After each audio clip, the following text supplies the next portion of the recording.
안녕하세요. 인생에서 고난 문제에 관한 이해를 갖는 게 굉장히 중요한 것 같습니다. 사람들은 대개 이제 인생을 고해와 같다, 고난의 바다를 헤엄쳐 건너는 것 같다, 이렇게들 표현합니다.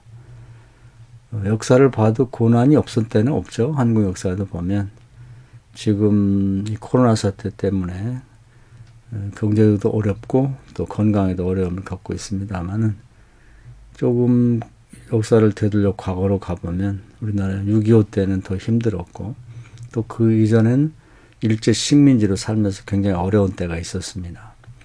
그러고 보면 역사를 크게 보나 또 개인의 삶을 보나 다 어려움이 있게 마련이죠. 특히 개인의 삶은 성경으로 보면 아담의 원죄를 저주를 받고 태어났기 때문에 종류는 다르지만 각각의 사람들이나 가정에 사람으로서 해결하기 어려운 그런 고난을 안고 있다고 봐야 되겠죠. 조금 어려운 얘기로 하면 이제 한계 상황, 사람의 능력으로 해결할 수 없는 문제들을 안고 있다 이렇게 볼 수가 있는 것입니다. 이 고난에 대해서 어떻게 이해할 것인가 하는 것이 굉장히 중요한 것 같습니다. 다윗은 뭐 고난 당할 때야 즐겁지 않았겠죠. 그러나 이제 지나고 나고 보니까 고난에는 다 하나님의 뜻이 있었고 결과적으로 봐서 자기 인생과 신앙에 큰 유익이 됐다. 이렇게 고백을 하고 있습니다. 오늘은 다윗이 겪었던 또 하나의 고난에 관한 얘기를 하려고 하는데요. 다윗이 사울왕에 쫓겨가지고 이곳저곳에 이제 피신을 다니다가 결과적으로는 더 이상 국내에 머물 수가 없으니까 블레셋이라는 나라로 이제 망명을 하게 됩니다. 혼자 가는 게 아니고 약 600명의 그 추종자들을 데리고 함께 가죠. 그걸 보기에는 참 힘든 시절이었습니다. 그런데 이제 후대에 이제 보니까 그 600명의 사람들은 이제 그동안에 같이 고생을 하면서 동고동락했죠. 그러면서 다윗이 어떻게 이 난관을 기도하면서 하나님의 도움으로 극복해 나가는지 하는 것을 생생하게 체험하게 됩니다. 그래서 이런 사람들이 처음에 모일 때는 오합지졸 했었는데 영적으로 이제 철저히 훈련받는, 실전을 통해서 훈련받는 그런 신앙인으로 이제 양육되게 되죠. 그리고 또 여러 전쟁을 통해서 전쟁은 군인의 숫자나 뭐 군사력으로 이기는 게 아니고 하나님 앞에서 기도함으로써 기도의 자리에 승부를 내고 이겨놓고 싸우는 전쟁이라는 걸 다윗을 통해서 배우게 됩니다. 그러면서 이제 용맹한 군사로 거듭나게 되죠. 그래서 국내에서 이제 경험할 만큼 경험하고 필요한 훈련을 다 받게 한 다음에 하나님은 이번에는 블레셋으로 이제 건너가게 합니다. 다윗이 그냥 평화로운 시절에 왕이 됐다면 외국을 경험할 일이 없겠죠. 그런데 이제 이런 어려운 상황에서 이제 외국에 600명을 데리고 같이 건너가게 되니까 블레셋은 처음에 긴장을 많이 했죠. 다윗이라는 존재가 과거 자기들이 아주 자랑스럽게 생각했던 골리앗 장군을 죽인 그런 이제 용사로만 기억하고 있었습니다. 그래서 사실은 이스라엘을 공격해서 식민지 삼고 싶었지만 그리고 다윗이라는 사람 때문에 결국은 공격을 하지 못하고 계속 있었는데 그 다윗이 망명해서 자기 나라로 온다니까 한편에서는 두렵기도 하고 한편에서는 잘됐다. 다윗이 없는 이스라엘이라는 것은 물 없는 웅덩이처럼 정말 보잘것없으니까 이참에 다윗을 잘 여기다 잡아두고 이제 이스라엘 공격하면 되겠다는 여러 가지 이제 계산을 하게 되면서 다윗을 받아줍니다. 다윗은 이제 그곳에 갔을 때는 행색이 초라했죠. 옷도 남나하고 또 다윗과 함께 이제 건너온 600명의 사람들을 보니까 오랜 동안 굶주리고 뭐 제대로 씻지도 못하고 입지도 못하다 보니까 뭐 거의 거짓대나 마찬가지인 그런 사람들이었죠. 그래서 블레셋 아기스 왕은 안심을 했죠. 그리고 굉장히 의아하게 생각했습니다. 아니 저렇게 보잘것없는 사람이 과연 다윗 장군 맞나? 저 사람이 어떻게 우리의 골리앗을 죽였나는 의문을 품게 될 정도로 이제 그런 상황이 됐습니다. 그래서 이제 처음에는 경계했지만 안심하고 다윗을 망명객으로 받아주었고요.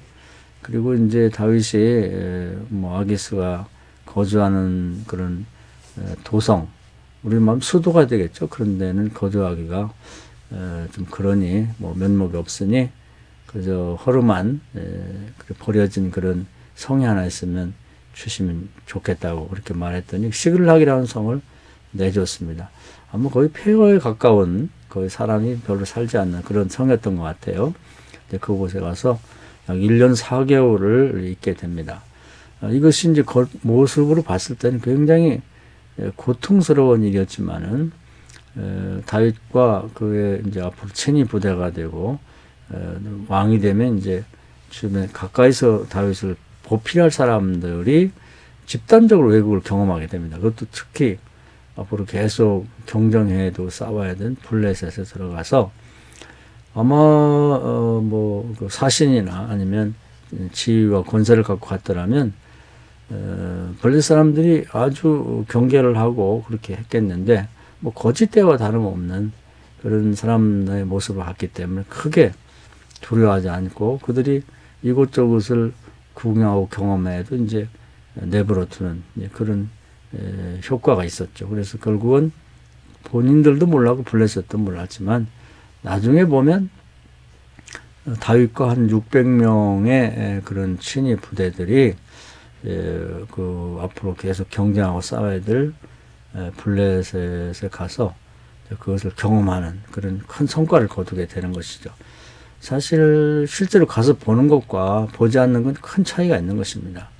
그래서 그곳에 뭐 그런 자연도 보고 또 풍습도 사람들도 보게 되고 나중에는 이제 그 블레셋에서 아기스 왕이 이제 머리를 쓰는데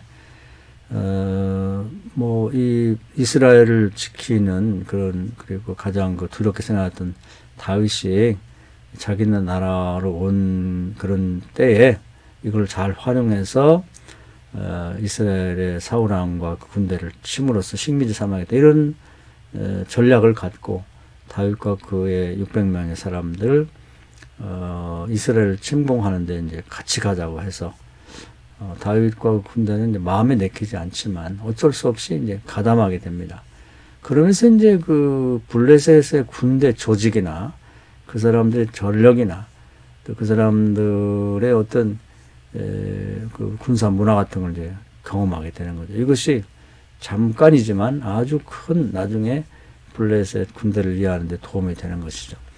그 겉보기에는 이제 사실 굉장히 고난이고 어려움이 있었지만은 지나고 보니까 하나님께서 계획을 갖고 다시 훌륭한 임금을 만들기 위해서 마치 코스를 정해놓고 이곳저곳을 계속해서 경험하고 훈련하게 만들고 하나의 과정이 끝나면 다음 과정을 이렇게 이끌고 해서 결국 이런 철저한 훈련과 양육을 통해서 다윗을 훌륭한 임금으로 만들어 가고 있다는 것을 볼 수가 있습니다. 그래서 우리가 그냥 뭐 신앙생활 제대로 하지 않고 당하는 어려움, 이건 시험이고 또 그 다음에 버릴 수 있는데 그게 아니라 다윗처럼 하나님 말씀을 주야로 묵상하면서 쉬지 않고 기도하는 이런 사람이 계속해서 어려움을 겪게 되는 것은 그것은 이상할 것이 없고 이제 또 이런 다윗의 경험을 통해서 우리가 배울 것은 우리가 신앙생활 잘하는데 닥치는 어려움을 경험하게 되는 것은 결코 헛된 것이 아니고 하나님의 다 뜻이 있고 나중에는 유익함을 주려고 하는 연단과 훈련의 과정이다. 이렇게 이해할 수 있으면 좋을 것 같습니다. 요즘에 고난이 많이 있는데 인류 전체를 보면 이것이 후에는 큰 유익이 될 거라고 생각합니다.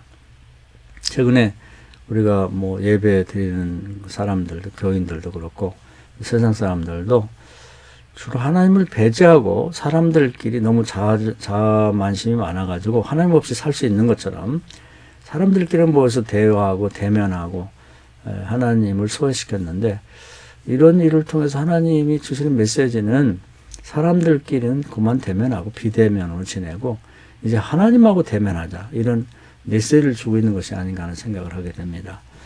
광야 교회 시대라고 하면서 이제 구약으로 말하면 광야 시대와 마찬가지인데 대부분의 불평 불만자들은 자기들끼리 사람들끼리만 대면해서 얘기를 했죠. 그러나 한 사람 모세는 하나님의 성막으로 나가서 하나님을 대면하고 마치 친구처럼 대화하는 모습을 보였다고 되어 있습니다. 아마 이 모습으로 돌아서라는 것이 아니겠나 하는 생각을 하면서 우리는 이러한 이 무한 폐렴으로 인한 경제적인 어려움과 이 건강의 어려움을 맞이하면서 이것도 다 하나님이 인류를 위한, 다 알고 계시면서도 막아주지 않는 이유가 인류를 유익하게 하기 위한 그런 뜻이 담겨 있지 않나 이렇게 생각합니다. 오히려 감사함으로 받아들이고 하나님이 어떻게 이 일을 통해 역사하시는지를 기대하고 바라보면 결과적으로 나중에 큰 인류의 도움이 되리라고 생각합니다. 오늘 여기까지 말씀드리겠습니다. 감사합니다.